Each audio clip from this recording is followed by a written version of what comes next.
You know, there is no crime at all when you threaten criminals with death.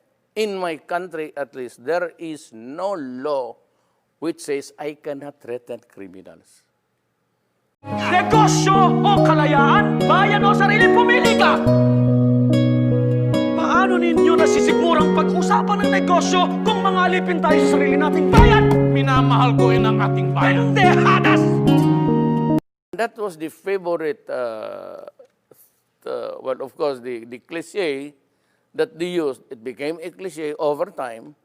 And when I was president, I said, we have 3 million, according to PDEA, 3 million drug addicts, not counting mine, because it's still going on. So I said, if we do not interdict this problem, the next generation will be having a serious problem. And I announced that, again, same. You destroy my country, I'll kill you. And it's a legitimate thing. If you destroy our young children, I will kill you. That is a very correct statement.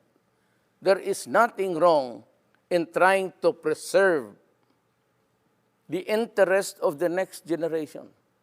That 3 million addicts, it's not, they are not a residence of one compact area or contiguous place. They're spread all over the country. And by the sheer number, because if you are a user, you must push, unless you are the son of a billionaire, or because you have to sustain your addiction by getting another financer for you. And then the next financer will have to get a new victim to finance it. That's how it became. That is how drugs is spread. But it was not until I became president that the widespread and the magnitude of the problem became really a serious issue. So what about the children and the innocent people who have been killed? Well, that is bad. So will those cases be investigated? Yes, Do you promise that? Of course. But let me tell you, this is the law of my land. Here is a police. Here is a gangster. He's armed with an M16. The gangster only a pistol. But when they meet, they exchange fire. With the police with an M16, it's one bus, and hits 1,000 people there, and they die. There's no criminal liability. It could not be negligence because you have to save your life. It could not be recklessness because you have to defend yourself. Just like when the United States and the rest of the country, when you bomb a village, you intend to kill the militants, but you kill in the process the children there. It's only how it is explained. And we are, people judge best when they condemn.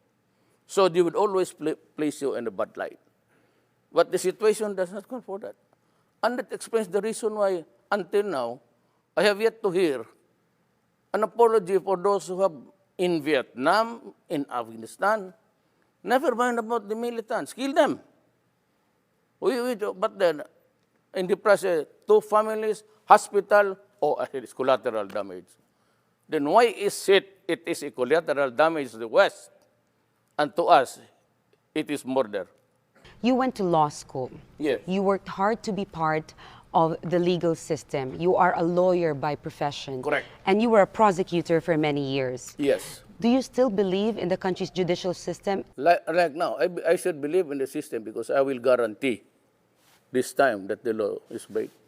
There are judges here in Manila, more than 1,000 cases, no conviction at all of a drug case. That is where money flows, maybe savagery, threatening people on both sides.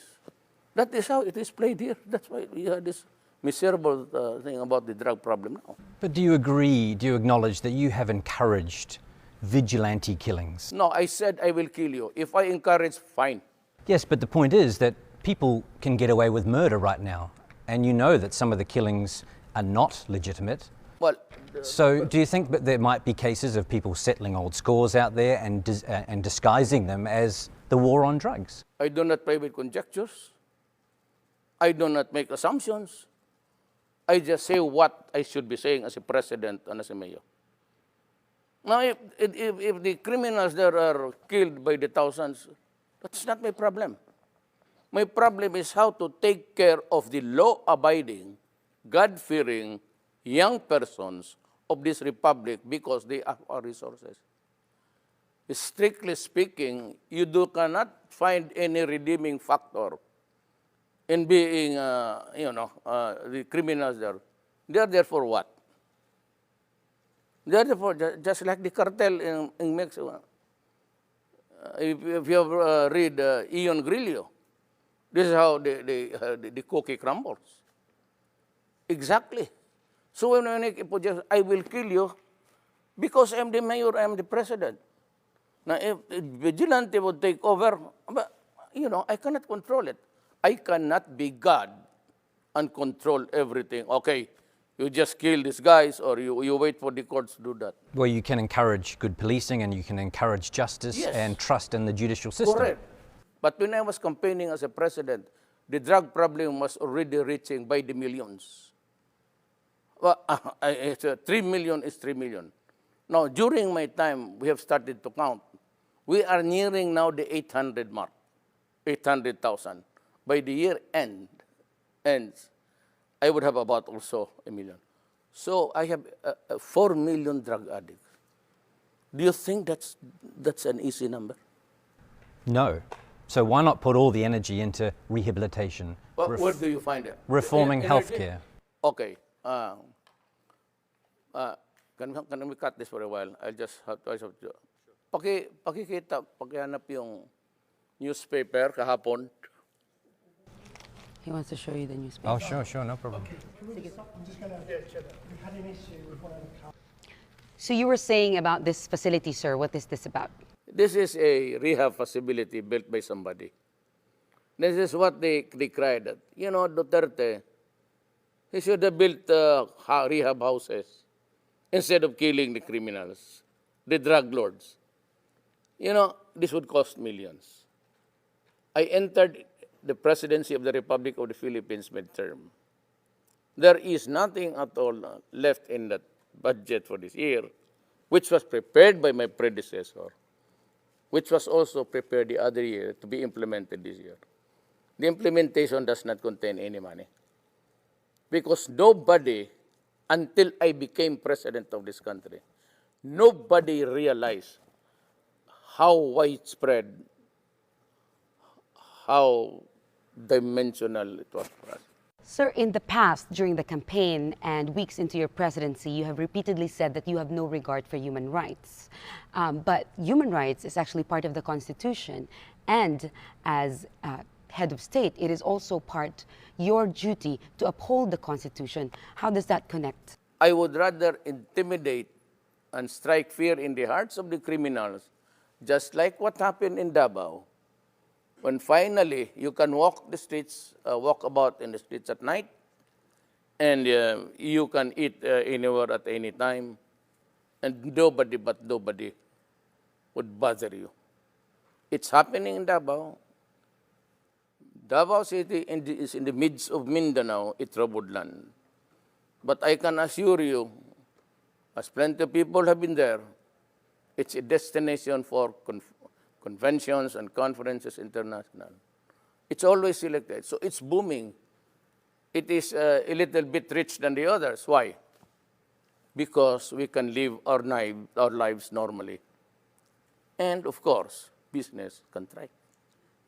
So that when I said, I do not care about what the human rights guys say.